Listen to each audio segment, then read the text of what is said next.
ओम नमः शिवाय। आप सुन रहे हैं Shiv Shakti, the first love story in the universe podcast, मेरे यानी संजू के साथ।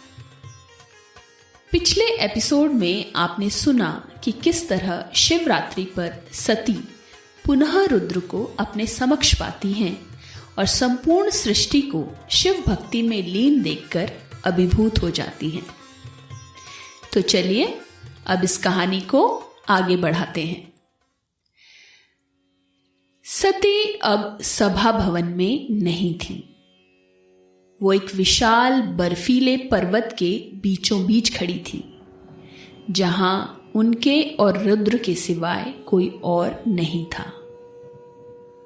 रुद्र आंखें मूंदे गहरे ध्यान में लीन थे और सती का सारा ध्यान बस उन पर केंद्रित था। हवन की सामग्री, धूप, दीप और प्रसाद की सुगंध से उनका पूरा शरीर सुगंधित हो गया था। यूं तो पर्वत पर बर्फ ही बर्फ थी, किंतु सती को ऐसा प्रतीत हो रहा था जैसे वो चारों ओर अग्नि से घिरी हुई हैं। उन्हें भान ही नहीं हुआ कि कब वो उठकर रुद्र की ओर चल दी। ना अपना शरीर प्रतीत हो रहा था और ना ही सृष्टि, बस रुद्र, केवल रुद्र। अब उनके और महादेव के बीच कोई नहीं था। उस प्रबल आकर्षण को झेल पाने का सामर्थ्य अब सती में नहीं था और अंततः वो इतनी अभिभूत हो गई कि उनकी आंखें बंद हो गईं और वो महादेव के आलिंगन में निढाल होकर गिर गईं।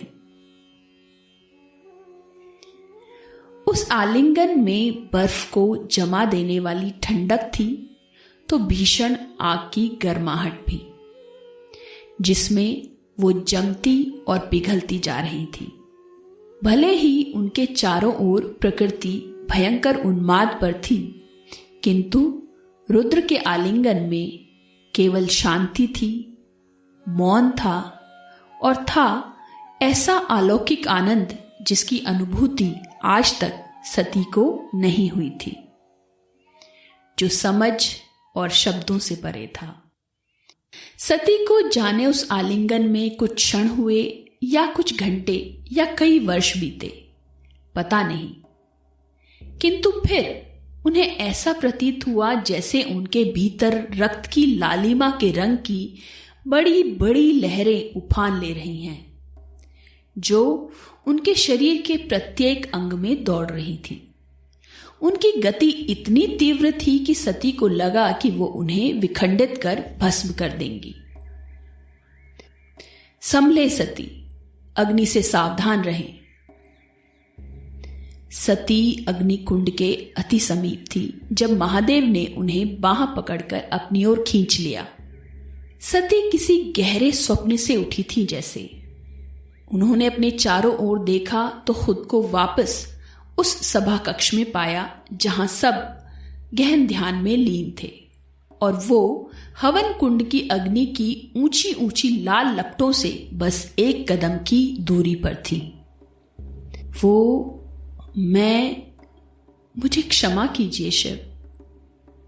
किंतु तब तक शिव फिर से ध्यान मग्न हो चुके थे। अर्धरात्रि हो चुकी थी। महादेव के नाम का मंत्रोच्चार अपने चरम पर था।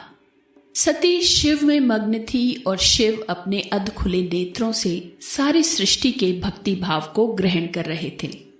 तभी सती ने हल्के से उनके केशों को स्पर्श किया तो शिव ने तीव्रता से अपने नेत्र खोले और सती की ओर देखा और उसी क्षण सती अपनी सुध खोकर मूर्छित हो गिर पड़ी। शिव ने सहजता से उन्हें संभाला और तभी नंदी उनके पास आकर खड़े हो गए। उन्होंने सती को नंदी की पीठ पर सवार किया और कहा, सती को दक्ष के महल में छोड़कर आओ नंदी, और ध्यान रहे सती को कोई कष्ट ना हो। नंदी ने 2 बार अपनी गर्दन हिलाई और सती को लेकर प्रस्थान किया। रुद्र वापस अपने ध्यान में लीन हो गए।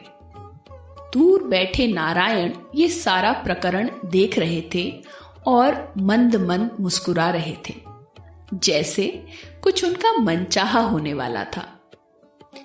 यहां से किस ओर जाएगी शिव और सती की कहानी जानेंगे अगले एपिसोड में। आप Shiv Shakti the first love story in the universe podcast को स्पॉटिफाई, जियो सावन और गाना समेत सभी प्रमुख पॉडकास्ट प्लेटफॉर्म्स पर सुन सकते हैं और आशा है आप इसे फॉलो और सब्सक्राइब जरूर करेंगे। मेरे साथ बने रहने के लिए धन्यवाद। शंभो।